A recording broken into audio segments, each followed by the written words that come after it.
আমন্ত্রণ জানাচ্ছি প্রিয় দর্শক মঞ্চিত নিয়মিত আয়োজন কথোপকথনে। দর্শক, আপনারা কি কখনো ভেবেছেন যে যে আমেরিকা এতদিন ধরে মানবাধিকার আর শান্তির লেকচার দিয়ে এসেছে, সেই দেশের প্রেসিডেন্ট একটা দেশের রাষ্ট্রনেতার জানাজায় বোমা মেরে সব অতিথিকে উড়িয়ে দেওয়ার প্রকাশ্য হুমকি কিভাবে দিতে পারে? আপনারা কি জানেন যে যে হরমুজ প্রণালীকে আমেরিকা নিজেদের সম্পত্তি বলে মনে করত, সেই হরমুজ প্রণালী নিয়ে আজ ইরান, চীন এবং রাশিয়ার মধ্যে এমন একটা মাস্টার প্ল্যান তৈরি হয়েছে যা পশ্চিমাদের অর্থনীতিকে চিরতরে পঙ্গু করে দিতে পারে। আজ আমি আপনাদের সামনে মধ্যপ্রাচ্যের রাজনীতির এমন কিছু গরম, এমন কিছু লেটেস্ট খবর নিয়ে এসেছি যা শুনলে আপনারা বুঝতে পারবেন যে কেন ডোনাল্ড ট্রাম্পের মতো একজন প্রেসিডেন্ট আজ সকালে একটা কথা বলেন তো বিকেলে আর একটা কথা বলেন।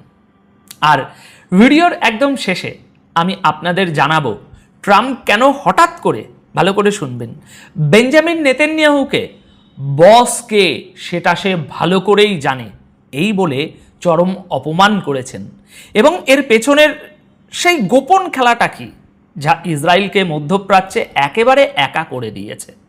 সুতরাং এই পুরো স্টোরিটি শোনা ও বোঝার জন্য আপনাদের আজকের এই পুরো আলোচনাটা একটু মনোযোগ দিয়ে লজিক্যালি শুনতে হবে। সুতরাং গুছিয়ে বসুন। দেখুন, আপনারা যারা নিয়মিত মধ্যপ্রাচ্যের পলিটিক্স খুব গভীরভাবে এখন ফলো করছেন, তারা জানেন যে গতকাল 4 জুলাই থেকে ইরানে তাদের শহীদ সুপ্রিম লিডার আয়াতুল্লাহ আলী খামেনির জানাজার আনুষ্ঠানিকতা শুরু হয়েছে। ভাই, লাখ লাখ মানুষের ঢল নেমেছে তেহরানের গ্র্যান্ড মুসল্লায়। আর ঠিক এই সময়েই আমেরিকার প্রেসিডেন্ট ডোনাল্ড ট্রাম্প এমন কিছু প্রলাপ বকছেন যা শুনলে যে কোনো সুস্থ মস্তিষ্কের মানুষ শিউরে উঠবে। লজিক্যালি চিন্তা করুন দর্শক, আজ 5 জুলাই 2026 খবর অনুযায়ী ডোনাল্ড ট্রাম্প বলেছেন, আমি খামেনির জানাজা দেখছি, আমরা চাইলে সেখানে উপস্থিত প্রত্যেকটা মানুষকে, বিশেষ করে ইরানি অফিসিয়ালদের খতম করে দিতে পারি। দর্শক, একটু ভেবে দেখুন, একটা জানাজায় যেখানে সাধারণ মানুষ, নারী, শিশু এবং 70টিরও বেশি দেশের রাষ্ট্রপ্রধান ও প্রতিনিধিরা উপস্থিত আছেন, সেখানে বোমা মেরে সবাইকে উড়িয়ে দেওয়ার কথা বলছেন একজন সুপার পাওয়ারের প্রেসিডেন্ট। কিন্তু এর পরপরই ট্রাম্প আবার পাল্টি খেয়ে বলেছেন, আমরা যদি সবাইকে মেরে ফেলি তাহলে আলোচনা করার জন্য তো আর কেউ বেঁচে থাকবে না। তাই আমরা সিদ্ধান্ত নিয়েছি যে এই জানাজার সময় আমেরিকা বা ইরান কেউ কারো দিকে গুলি ছুড়বে না। দর্শক, আপনারা কি এই লোকটার সাইকোলজিটা বুঝতে পারছেন? তিনি একদিকে হুমকি দিচ্ছেন, আবার অন্যদিকে বলছেন আমি শান্তি চাই। ট্রাম্প আরও বলেছেন যে তিনি নাকি খামেনির জানাজায় লাখ লাখ মানুষের ভিড় দেখে শকড, অবাক হয়েছেন। তিনি ভেবেছিলেন ইরানের মানুষ খামেনিকে ঘৃণা করে। এর মানে কি?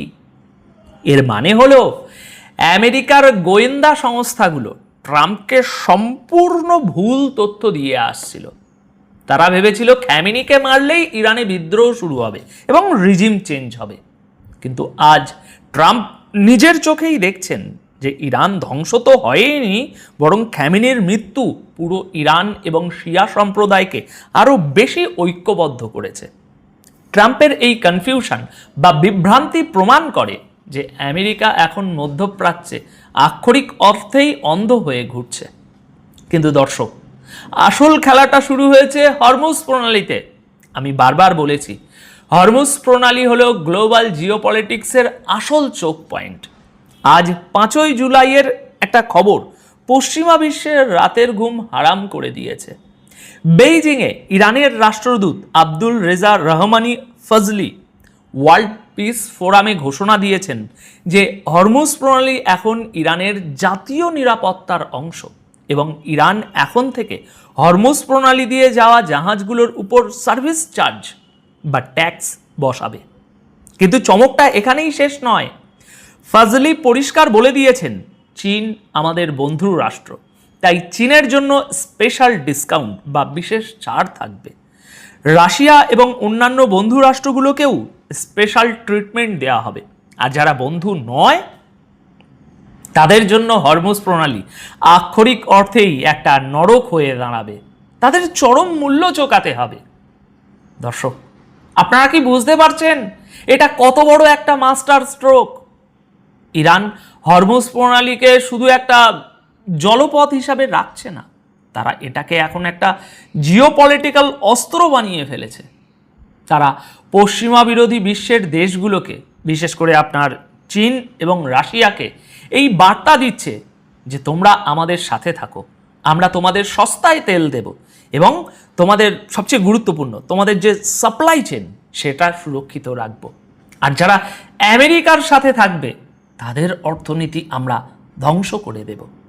আর আমেরিকার অবস্থা দেখুন, আমেরিকা বলেছিল হরমুজে কোনো ট্যাক্স বসাতে দেওয়া হবে না।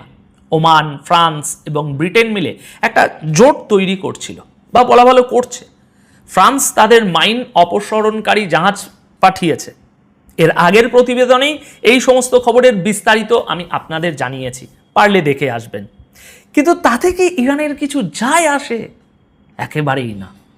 ইরান খুব ভালো করেই জানে যে চীন এবং রাশিয়ার মতো সুপার পাওয়ার যতদিন তাদের পাশে আছে, তখন ন্যাটোর কোনো যুদ্ধ জাহাজ সরাসরি ইরানের সাথে সংঘাতে জড়ানোর সাহস করবে না। আর এর প্রমাণ আমরা পেয়েছি খোদ রাশিয়ার থেকে। রাশিয়ার সিকিউরিটি কাউন্সিলের ডেপুটি চেয়ারম্যান দিমিত্রি মেদভেদেভ গতকাল তেহরানে এসে পরিষ্কার বলে গেছেন যে হরমুজ প্রণালী ইরানকে এক অসীম ক্ষমতা দিয়েছে এবং রাশিয়া যে কোনো পরিস্থিতিতে ইরানের সাথে তাদের কৌশলগত সম্পর্ক বা স্ট্র্যাটেজিক পার্টনারশিপ বজায় রাখবে। অর্থাৎ রাশিয়া এবং চীন প্রকাশ্যে ইরানের এই হরমুজ প্রণালীর ব্ল্যাকমেলকে সমর্থন দিচ্ছে। এবার আসুন দেখি মধ্যপ্রাচ্যের আর এক গুরুত্বপূর্ণ দেশ মিশর কি বলেছে। আপনারা জানেন ইসরায়েল যখন গাজা এবং লেবাননে ধ্বংসযজ্ঞ চালাচ্ছে, তখন এর ফলে সুয়েজ খালের ট্রাফিক বা জাহাজ চলাচল মারাত্মকভাবে কমে গেছে। আজ 5 জুলাই 2026 খবর অনুযায়ী মিশরের president Abdel Fattah al Sisi জানিয়েছেন যে এই হামলার কারণে সুয়েজ খালে মিশরের ইতিমধ্যেই $6 বিলিয়ন বা $600 কোটি বেশি ক্ষতি হয়ে গেছে। আল সিসি প্রকাশ্যে বলেছেন যে গাজার সিজফায়ার এবং আমেরিকা ইরানের মধ্যে সই হওয়া MOU কোনোভাবেই ব্যাহত করা যাবে না। এর মানে কি? এর মানে হলো মধ্যপ্রাচ্যের সুন্নি আরব দেশগুলোও এখন ইসরায়েলের উপর চরম বিরক্ত। মিশর, যারা কিনা আমেরিকার অন্যতম মিত্র, তারাও এখন চাইছে যে ইসরায়েল যেন যুদ্ধ থামায়, কারণ ইসরায়েলের এই আগ্রাসনের মূল্য চোকাতে হচ্ছে মিশরের সাধারণ মানুষকে। আরব দেশগুলো এখন প্রকাশ্যে ইরানের সাথে সুর মেলাচ্ছে। খামেনির জানা যায় আরব দেশগুলোর প্রতিনিধিদের উপস্থিতি প্রমাণ করে যে ইসরায়েল মধ্যপ্রাচ্যে আক্ষরিক অর্থেই এক ঘরে হয়ে পড়েছে। আর এই পুরো পরিস্থিতির কারণে ডোনাল্ড ট্রাম্প এখন ইসরায়েলের উপরে তার রাগ ঝাড়ছেন। ভিডিওর শুরুতে আমি আপনাদের যে সাসপেন্সের কথা বলেছিলাম, এবার সেই সত্যটা জানুন। আজ 5 জুলাই 2026 ট্রাম্প প্রকাশ্যে বলেছেন, নেতানিয়াহুর সাথে আমার সম্পর্ক খুব ভালো, কিন্তু সে খুব ভালো করেই জানে যে আসল বস কে। ট্রাম্প আরও বলেছেন যে আগামী সপ্তাহে তুরস্কে হতে যাওয়া ন্যাটো সাবমিটের পরই হয়তো নেতানিয়াহু ওয়াশিংটনে তার সাথে দেখা করবেন। দর্শক, একজন স্বাধীন দেশের প্রধানমন্ত্রীকে যখন অন্য দেশের প্রেসিডেন্ট প্রকাশ্যে বলেন যে আমি হলাম বস, তখন বুঝতে হবে সেই দেশের নিজস্ব কোনো সার্বভৌমত্ব নেই। ট্রাম্প আসলে নেতানিয়াহুকে এই মেসেজটাই দিচ্ছেন যে তুমি যদি ভাবো যে তুমি একা একা লেবানন বা ইরানে হামলা করে পুরো মধ্যপ্রাচ্যে আগুন লাগাবে আর আমি তোমাকে বাঁচাবো, তাহলে তুমি ভুল করছো। ডিসিশন আমি নেব, তুমি শুধু সেটা ফলো করবে। ইসরায়েল চেয়েছিল আমেরিকাকে ব্যবহার করে ইরানকে ধ্বংস করতে, কিন্তু উল্টো এখন আমেরিকাই ইসরায়েলকে শেকল পরিয়ে রাখছে। কারণ ট্রাম্প জানেন যদি এখন যুদ্ধ শুরু হয় তাহলে হরমুজ প্রণালী চিরতরে বন্ধ হয়ে যাবে। চীন আর রাশিয়া সেই সুযোগে তাদের ইকোনমিক গেম খেলবে এবং আমেরিকার অর্থনীতি ধসে পড়বে। দর্শক, এটাই হলো বর্তমান বিশ্বের আসল চিত্র। আপনি দেখুন আর না দেখুন, পশ্চিমা বিশ্ব আজ তাদের নিজেদের অহংকারের ফাঁদেই আটকে পড়েছে। যে খ্যামিনিকে তারা হত্যা করেছিল সেই খ্যামিনির জানা যায় তেহরানের আকাশে ড্রোন দিয়ে তার বজ্র মুষ্টি ছবি আঁকা হয়েছে। এই বজ্র মুষ্টি প্রমাণ করে যে ইরান শেষ রক্তবিন্দু পর্যন্ত এই যুদ্ধ চালিয়ে যাবে। এখন আপনাদের কাছে আমার প্রশ্ন, দর্শক, আপনাদের কি মনে হয় ট্রাম্পের এই বসকে সেটা সে জানে? মন্তব্যের পর নেতানিয়াহু কি আসলেই আমেরিকার কথা শুনে যুদ্ধ থামাবেন, নাকি নিজের রাজনৈতিক জীবন বাঁচাতে ট্রাম্পের আদেশ অমান্য করে নতুন কোনো বোকামি করবেন? আর ইরান যে চীনকে স্পেশাল ডিসকাউন্ট দিচ্ছে, এর ফলে কি আমেরিকার ডলারের রাজত্ব সত্যি সত্যিই শেষ হয়ে যেতে বসেছে? দর্শক, ইরানের সর্বশেষ অবস্থা জানাবো এবং লাইভ আপডেটের কিছু ভিডিও আপনাদের দেখাবার চেষ্টা করব। আপনারা অনেকেই বলছেন আসুন ভাই ভিডিও দেখান।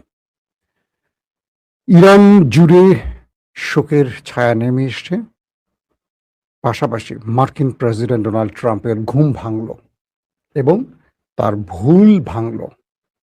তিনি বললেন তিনি একটা ভুলের মধ্যে ছিলেন। ট্রাম্পের সেই ভুলটা কি ছিল?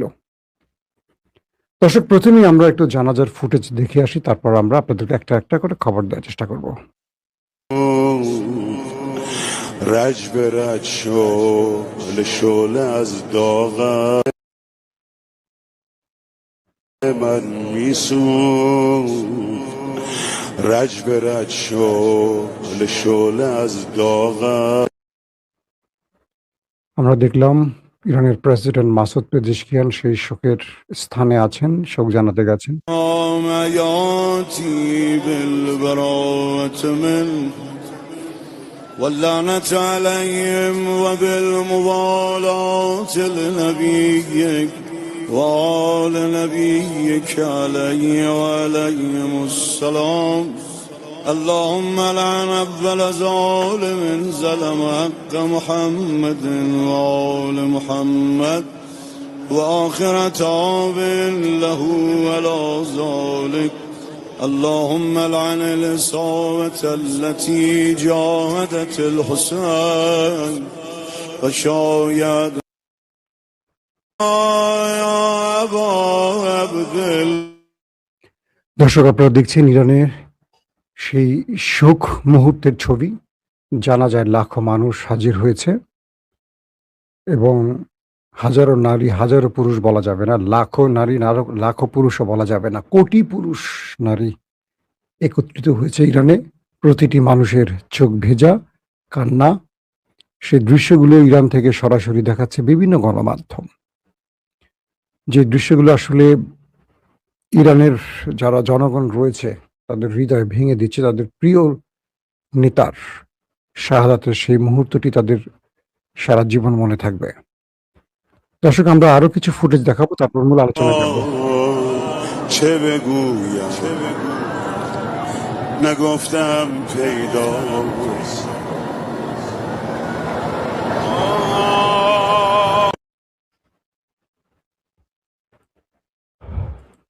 আসলে গত কয়েকদিন ধরে এই সংবাদগুলো,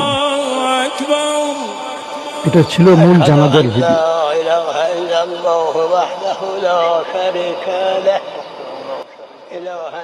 আপনারা দেখছেন আয়াতুল্লাহ আলী খামেনির জানাজার দৃশ্য। বলা হচ্ছে 1 কোটিরও বেশি মানুষ সেখানে উপস্থিত হয়েছে। আমরা দেখাচ্ছি আপনাদের সেই জানাজার দৃশ্য।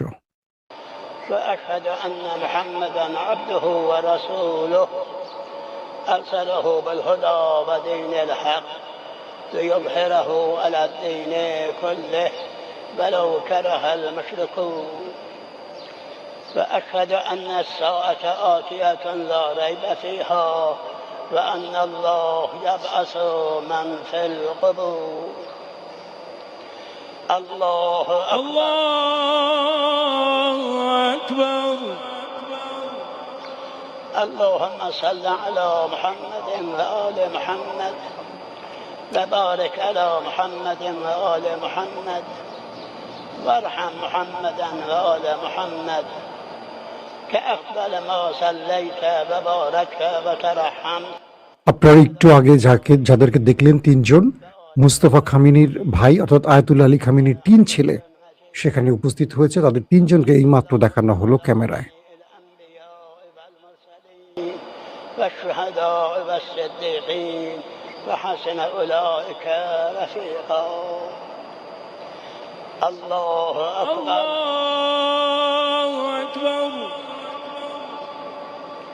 اللهم اغفر للمؤمنين والمؤمنات পৃথিবীর ইতিহাসে, والمسلمين আবারও বলছি, পৃথিবীর ইতিহাসে والأحياء সবচেয়ে বড় জানাজা দেখা হয়েছিল এই ইরানে 1989 6 জুন, যখন রুহুল্লাহ খামিনি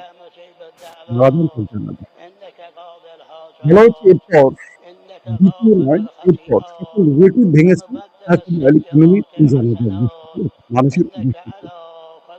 আমরা বাংলাদেশে এই দৃশ্য দেখেছিলাম 2 থেকে 3 বার।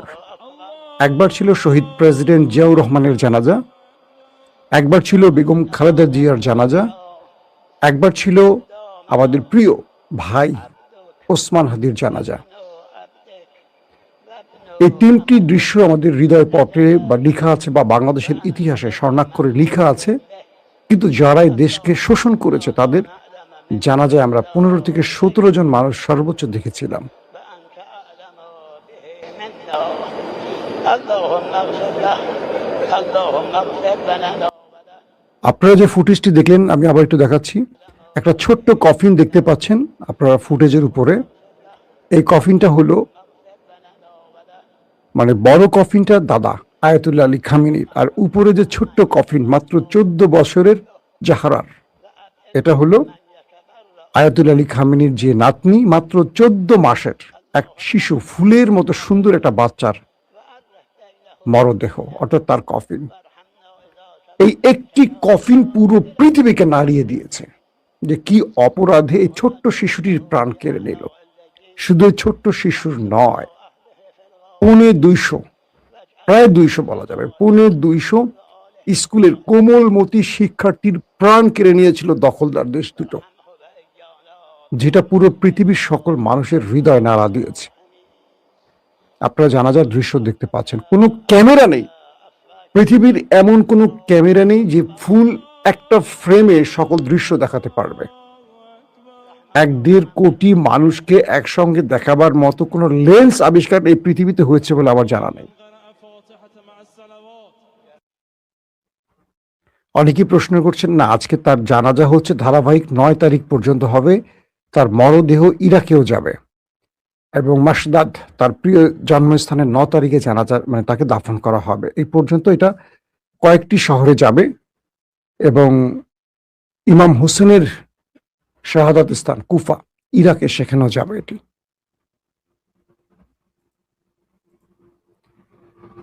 প্রিয় দর্শক, خانم مریم وحیدی بیاد اینجا.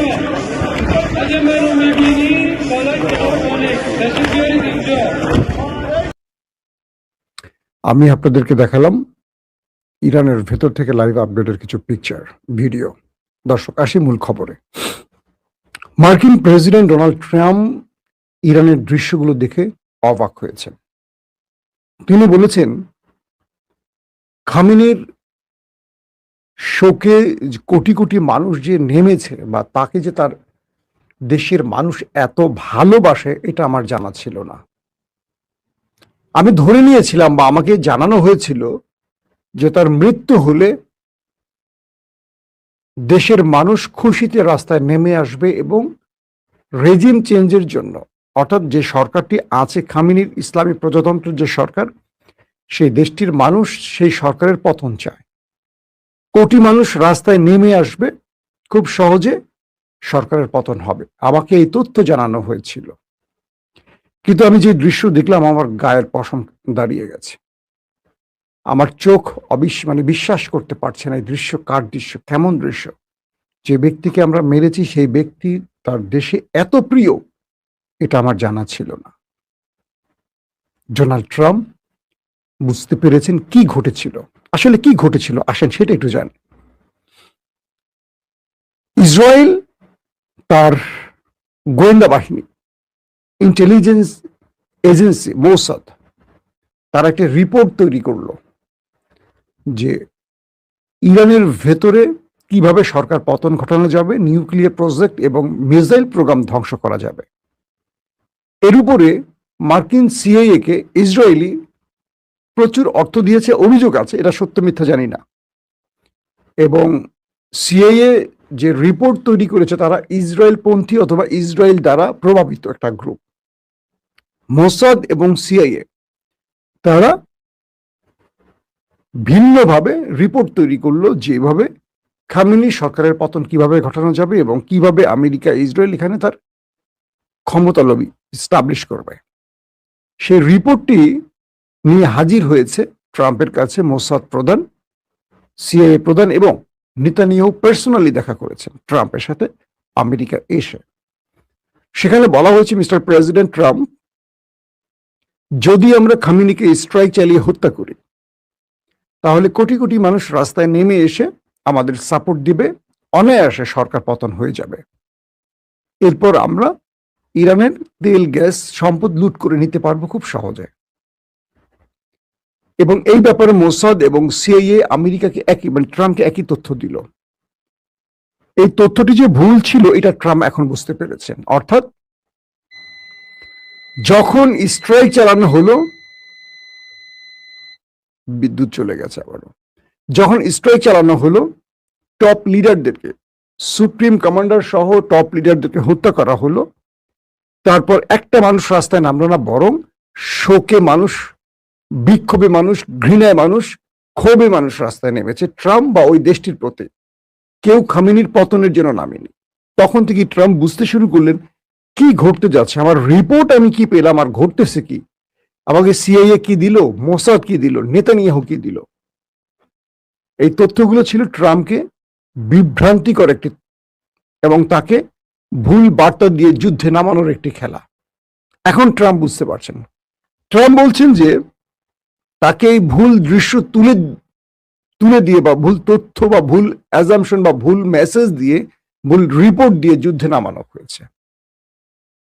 প্রকৃত অর্থে যদি তিনি জানতেন যে খামেনি তার দেশে এত প্রিয়, তিনি এই অ্যাডভেঞ্চারে যেতেন না, তিনি এই ভয়ঙ্কর খেলায় যেতেন না। বুঝতে পারছেন? মিস্টার নেতানিয়াহু আগামী সপ্তাহে ধারণা করছি তিনি আবার আমেরিকা সফরে যাচ্ছেন। তিনি ট্রাম্পের কাছ থেকে বড় কিছু বাগাতে চাইছেন, অথবা তার সাথে ট্রাম্পের যে দূরত্ব সেটা গোছাতে চাইছেন, অথবা কোনো গ্রিন সিগন্যাল আনতে যাচ্ছেন। কিন্তু ট্রাম্প আয়াতুল্লাহ আলী খামেনির জন্য তার দেশের মানুষের শোক কান্না দেখলেন নিজ চোখে। ট্রাম্প প্রশাসন পৃথিবীর প্রতিটি দেশকে নিষেধ করার পরও 100টি দেশ প্রায় ইরানে পা রেখেছে, 100টি দেশের প্রতিনিধি ইরানে পা রেখেছে। ট্রাম্প নিষেধ করার পরও ট্রাম্পের নিষেধ অমান্য করে পৃথিবীর বহু দেশ ইরানে এসে শোক জানাতে। এই দৃশ্যটিও ট্রাম্পকে নতুন করে ভাবাচ্ছে, কারণ ট্রাম্প বুঝতে পারছে তার ওয়ার্ল্ড অর্ডার ভেঙে পড়ছে একটা ভুল সিদ্ধান্তে। তিনি ইরানে হামলা করে পুরো আমেরিকাকে ভয়ঙ্কর বিপদে ফেলেছেন। আমেরিকার অস্তিত্বে টান পড়ে গেছে। আমেরিকার যে হুকুমত বা আমেরিকা যে পুরো পৃথিবী কন্ট্রোল করতো তার এক নির্দেশে, সেই নির্দেশ আর মানুষ মানছে না, কারণ ইরানের কাছে আমেরিকার পরাজয় ঘটে গেছে। এটি এখন ট্রাম্প হারে হারে বুঝতে পারছেন। ট্রাম্প বলছেন যে তার মানুষ কিভাবে কাঁদছে তার জন্য। আমি কি জেনেছি আর ঘটছে কি, এগুলো আমাকে জানানো হয়নি বা আমি জানতাম না আমি নিজ চোখে না দেখলে। বুঝতে পারছেন? ট্রাম্পের দুই একটা পজিটিভ ব্যাপার কি, তিনি প্রচুর মিথ্যা কথা বললেও তিনি আমেরিকাকে ধ্বংসের জন্য পারফেক্ট একজন ব্যক্তি। প্রচুর মিথ্যা বলেন, আবার সিদ্ধান্ত পরিবর্তন করেন, আবার কখন সত্য বলে ফেলেন অবলীলায়, নির্দ্বিধায়। বোঝেন না এই সত্য তাকে কি ক্ষতি করতে পারে। বয়স হয়ে গেছে তো আসলে। তো আমেরিকাকে ক্ষতি করার জন্য বা ধ্বংস করার জন্য ট্রাম্পের মতো প্রেসিডেন্ট যথেষ্ট। কিন্তু তিনি এখন বুঝতে পারছেন নেতানিয়াহু বা মোসাদ তাকে কত বড় ট্র্যাপে ফেলেছে। এটি হারে হারে বুঝতে পারছেন, কারণ যে রিপোর্ট ট্রাম্পকে দেয়া হয়েছিল পুরোটাই ছিল বানানো, মিথ্যা, ভুয়া। ইরানে হামলা করে আমেরিকা বুঝতে পেরেছে তারা সবচেয়ে বড় ভুল করেছে। মুস্তাফা খামেনি তার বাবার জানাজা আসার প্রত্যাশা ব্যক্ত করেছেন। তাকে ইন্টেলিজেন্স আইআরজিসি বাধা দিচ্ছে, বলছে যে না। খামেনির বাকি যে 3 পুত্র তারা জানাজায় এসছেন। আইআরজিসির পক্ষ থেকে বলা হয়েছে মুস্তাফা খামেনিকে যে আপনি যদি জানাজায় আসেন, আপনার পুরো গতিবিধি ওরা স্যাটেলাইট ক্যামেরা ধারণ করবে। আপনি কোত্থেকে বেরোচ্ছেন, কোথায় ঢুকছেন, পুরোটাই ওরা রেকর্ড করবে এবং সেই স্থানে ওরা স্ট্রাইক চালাবে। হয় ডাইরেক্ট স্ট্রাইক চালাবে, অথবা আপনি যখন আবার নিরাপদে ফিরে আশ্রয় নেবেন সেখানে স্ট্রাইক চালাবে। কারণ এই যুদ্ধের সময় আলী লারিজানি সহ বেশ কয়েকজনকে ঠিক সেম ভাবে অ্যাটাক করেছে ইসরায়েল এবং আমেরিকা। অর্থাৎ ইমাম আয়াতুল্লাহ আলী খামেনির 3 ছেলে জানাজায় আসলো, মুস্তাফা খামেনিকে আসতে বাধা দিয়েছে তার দেশের নিরাপত্তা বাহিনী বা আইআরজিসি বা ইন্টেলিজেন্স। কারণ এই সময় এই নেতার খুব দরকার, কারণ এই নেতার নেতৃত্বে ইরান বিজয় পেয়েছে, এই নেতার নেতৃত্বে ইরান সংগঠিত হয়েছে, এই নেতার নেতৃত্বে পৃথিবীতে ইরানের আজকের এই অবস্থান। কারণ রাজনৈতিক যে ডাইমেনশন বা রাজনৈতিক যে প্রজ্ঞার চালগুলো ইমাম আয়াতুল্লাহ আলী খামেনির চেয়ে পারফেক্ট থ্রো করছেন এখন মুস্তাফা খামেনি। কারণ উনি ছিলেন বয়স্ক, উনি চাইতেন রাষ্ট্র যেন যুদ্ধে না জড়ায়, মানুষের শান্তির দিকে। আর মুস্তাফা খামেনি চান রাষ্ট্র যেহেতু যুদ্ধে জড়িয়েছে, অগণিত মানুষের প্রাণ গেছে, তাহলে সমাপ্তি হবে রক্ত দিয়েই। কারণ আল্লাহর কোরআন নির্দেশ করে রক্তের বদলা রক্ত, এবং যে লড়াইয়ের জন্য আল্লাহর কোরআন নির্দেশ করেছে সেই আয়াতের প্রতি তার যেই মুস্তাফা খামেনি সেই আয়াতের প্রতি তার বিশ্বাস থেকে লড়াইটা করেছেন। তার একটা স্টেটমেন্ট এইভাবেই আসছে। পুরো ইরান এই মুহূর্তে শোকে আচ্ছন্ন হলেও সেই শোক থেকে ইরান নতুন করে তার প্রত্যয় ব্যক্ত করেছে। লাল পতাকা উড্ডয়ন করা হয়েছে ইরানে, বলা হয়েছে প্রতি ফোঁটা রক্তের বদলা নেওয়া হবে। তার ইরান একটা বড় যুদ্ধের প্রস্তুতি নিচ্ছে। আমেরিকা ইরানের পুরো বিষয়টা ফলো করছে। ইসরায়েল এখান থেকে সাসপেক্ট বা টার্গেট ব্যক্তিদেরকে আবার টার্গেট করার জন্য তার প্ল্যান বাস্তবায়ন করছে। অর্থাৎ একটি শোক অনুষ্ঠান থেকে প্রতিটি দেশ তার টার্গেটে নজর রাখছে। পাশাপাশি পুরো পৃথিবীকে ইরান যে বার্তাটি দিয়েছে মুসলিম বিশ্বকে এক হওয়ার, এবং প্রতিটি দেশ যখন শোক জানাতে ডায়াসে আসছে, প্রতিটি দেশের জন্য ভিন্ন ভিন্ন কোরআনের আয়াত তেলাওয়াত করা হচ্ছে ইরানের পক্ষ থেকে। সৌদি আরবের জন্য একটি, তুরস্কের জন্য একটি, বাংলাদেশের জন্য একটি, আফগানের জন্য একটি, পাকিস্তানের জন্য একটি, প্রতিটি দেশের জন্য ভিন্ন ভিন্ন। অর্থাৎ যে দেশগুলো যেখানে ভুল করছে তাকে কোরআনের ওই আয়াত দিয়ে সেই বার্তাটি দেওয়া হচ্ছে। বুঝতে পারছেন কতটা পরিপক্ক, কতটা পরিকল্পিত, কতটা মেধা দিয়ে ইরান খেলছে। আর ইরানকে বলছে আমাদের দেশের তথাকথিত কাঠমোল্লারা, ওরা কাফের, ওরা মুশরিক, ওরা বেদিন, ওরা ব্লাব ব্লাব ব্লাব। কে কাফের, কে মুশরিক, কে ইহুদি, কে নাসারা, এটা বলবে আমার আল্লাহ, আপনিও বলবেন না, আমার রাসূলও বলেনি কখনো। তো আমাদের সেই কাঠমোল্লাদের আমরা কি বলবো? এরাই মুসলমানদেরকে বিভাজিত করে রেখেছে। ইরান ইহুদি নাসারাদের এজেন্ডা বাস্তবায়ন করেছে। এইসব কাঠমোল্লারা বুঝি হোক আর না বুঝি হোক ওই ইসরায়েলিদেরই পরিকল্পনা বাস্তবায়ন করছেন শেষ পর্যন্ত। দর্শক, আমরা ইরানের আপডেটগুলো আপনাদের কন্টিনিউ দেওয়ার চেষ্টা করব। আজকের মতো বিদায় নিচ্ছি। প্রত্যেকে ভালো থাকবেন। আল্লাহ হাফেজ।